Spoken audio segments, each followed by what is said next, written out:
Welcome to my channel vibe with Virajita. ఈ వీడియోలో dry fruits powder ఇంట్లోనే ఎలా చేసుకోవాలో షేర్ చేస్తాను, చూసేయండి. ఇదైతే జావలు అది పెడతా ఉంటాం కదా పిల్లలకి. ఇలా పెట్టడం వల్ల వాళ్ళకి బోన్ స్ట్రెంథనింగ్కి, బ్రెయిన్ డెవలప్మెంట్కి, అలాగే వెయిట్ గెయిన్కి బాగా హెల్ప్ అవుతుంది. 1 కప్ వరకు కాజు, 1/4 కప్ వరకు సన్ఫ్లవర్ సీడ్స్, 1/4 కప్ వరకు పంప్కిన్ సీడ్స్, అలాగే ఇక్కడ పిస్తా అయితే అన్సాల్టెడ్, సాల్టెడ్ 2 టైప్స్ ఉంటాయి. నేనైతే అన్సాల్టెడ్ తీసుకున్నాను. 1/2 కప్ వరకు పిస్తా, 1 కప్ బాదం, 1 కప్ పూల్ మక్కన, 1/4 కప్ వరకు వాల్నట్స్ తీసుకున్నాను. ఇక్కడ పూల్ మక్కన బదులు అటుకులు లేదా ఓట్స్ తీసుకోవచ్చు. డ్రై ఫ్రూట్స్లోంచి ఆయిల్స్ రిలీజ్ అవుతూ ఉంటాయి కదా, సో అలా రిలీజ్ అవ్వకుండా పొడిగా రావడానికి అలా పూల్ మక్కన, ఓట్స్ లాంటివి అయితే యాడ్ చేసుకుంటే బెటర్. ఇక్కడ పిల్లలకి ఎప్పుడు చేసినా సరే స్టీల్ గిన్నెల్లో చేయడానికి ఎక్కువ ప్రిఫర్ చేయండి, చాలా మంచిది.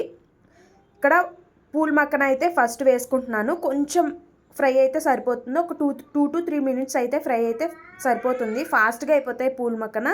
అండ్ ఇవి చూసారు కదా, కొంచెం కలర్ అయితే చేంజ్ అయ్యాయి. అండ్ ఇంకొకలా ఎలా తెలుసుకోవచ్చు అంటే, ఇది ఫ్రై అయితే క్రిస్పీగా ఇలా విరగొట్టగానే విరిగిపోతుంది అనమాట. అలా అయితే మనకి అది ఫ్రై అయిపోయినట్టే. ఎక్కువ ఫ్రై అయిన అవసరం లేదు, కొంచెం అయితే సరిపోతుంది. అలా అయినప్పుడు దాన్ని తీసుకుని ప్లేట్లో వేసేసుకోవడమే.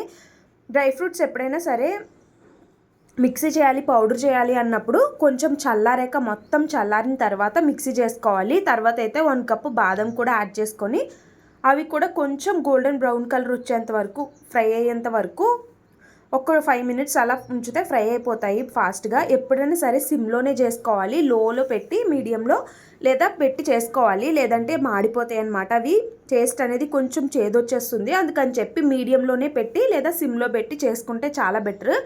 అండ్ తర్వాత అయితే 1 కప్ కాజు కూడా యాడ్ చేసుకుని, కాజు కూడా ఎక్కువ ఫ్రై అవ్వాల్సిన అవసరం లేదు, కొంచెం ఫ్రై అయితే సరిపోతుంది. చూసారు కదా, కొంచెం కలర్ చేంజ్ అయిన తర్వాత ఆ పచ్చివాసన పోయాక నేనైతే తీసేసాను. తర్వాత అయితే పిస్తా కూడా యాడ్ చేసి, ఇవి అన్సాల్టెడ్వే చెప్పాను కదా, అన్సాల్టెడ్ అయితే న్యాచురల్గా ఉంటాయి, చాలా బెటర్. అన్సాల్టెడ్వి 1/2 కప్ కూడా యాడ్ చేసి అవి కూడా కొంచెం గోల్డెన్ బ్రౌన్ కలర్ వచ్చేంత వరకు ఫ్రై చేసుకుని అవి కూడా తీసేసుకోవడమే. తర్వాత అయితే వాల్నట్స్ వేసుకున్నాను. డ్రై ఫ్రూట్స్ ఎప్పుడైనా పిల్లలకి పెట్టేటప్పుడు సింగిల్గా ఫస్ట్ ఇంట్రడ్యూస్ చేసి తర్వాత ఇలా కాంబినేషన్స్ పెడితే బెటరు. ఎందుకంటే కొంతమందికి డ్రై ఫ్రూట్స్ పడవు, అలర్జీ వచ్చే ఛాన్సెస్ ఉంటాయి. అందుకని చెప్పి ఎప్పుడైనా డ్రై ఫ్రూట్స్ ఇంట్రడ్యూస్ చేస్తున్నప్పుడు ఫస్ట్ అయితే సింగిల్గా పెట్టి తర్వాత అయితే ఇలా పౌడర్ చేసి పెట్టండి. చిన్నపిల్లలు కదా, అలర్జీస్ అవి వస్తే మళ్ళీ ప్రాబ్లం అవుతుంది. తర్వాత అయితే పంప్కిన్ సీడ్స్ అలాగే సన్ఫ్లవర్ సీడ్స్ కూడా ఒకసారి వేసేసుకుని గోల్డెన్ బ్రౌన్ కలర్ వచ్చాక ఒక 2 minutes అలా ఫ్రై అయ్యాక తీసేస్తే సరిపోతుంది. అండ్ మిక్సీలో వేసినప్పుడు అంతా ఒకేసారి కాకుండా బ్యాచెస్ వైజ్ వేసుకుని మిక్సీ చేసుకోవాలి, చెప్తాను అది కూడా. అండ్ ఇక్కడైతే మొత్తం బాగా చల్లారేంత వరకు ఒక ప్లేట్లో వేసుకొని మొత్తం అన్నీ కలిపేసుకోవాలన్నమాట.